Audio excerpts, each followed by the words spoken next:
Mr. Ranazizis, I just have one question that just is burning in my mind, and as we've had these discussions on the process that the DEA is taking, I guess I just don't understand why we are not going after the bad actors, those physicians who are the ones who are writing the prescriptions to those patients. We know they're out there. What is the DEA doing about the physicians? Because, look, I'm in the medical community. I know it exists, and I know that I've known doctors who have abused the system.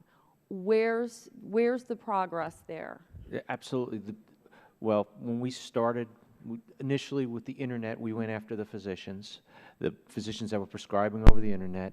But the problem evolved. As soon as Congress passed Ryan Haight, they immediately started opening rogue pain clinics. It closed down the internet, and rogue pain clinics flourished, first in Florida, then in Georgia, Tennessee, Missouri, Okay. Kentucky. But to that point, and I understand, because you're pointing out we Right. kind of went on an explosion, but we all live in I live in a very small community. I live in a small community where I know this is happening. Yes. What is the DEA doing in those communities where they exist? We have right now 66 task forces, state, local, and federal task forces that are working with HHS-OIG and FBI and other agencies, and we go after these doctors. But the problem is there's so many bad clinics right now.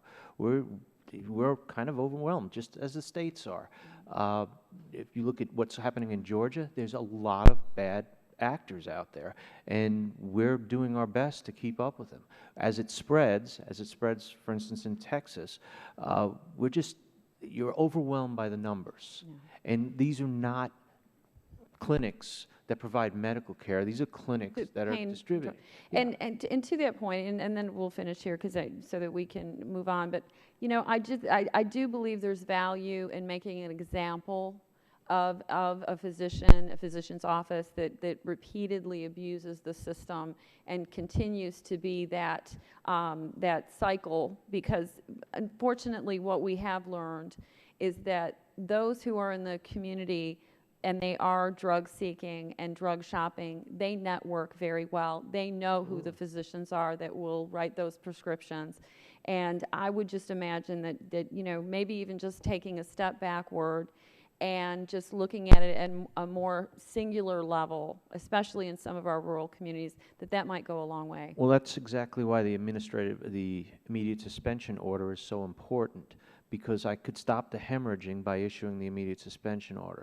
And quite frankly, the burden is a lot less than charging the bad actor with a crime. Not that he won't be charged, but if I want to stop the hemorrhaging, I use the immediate suspension order to stop him from doing it, and then working with the state, backtrack and hit him with a criminal charge. So yes, it happens, but it takes time. All of these cases take time.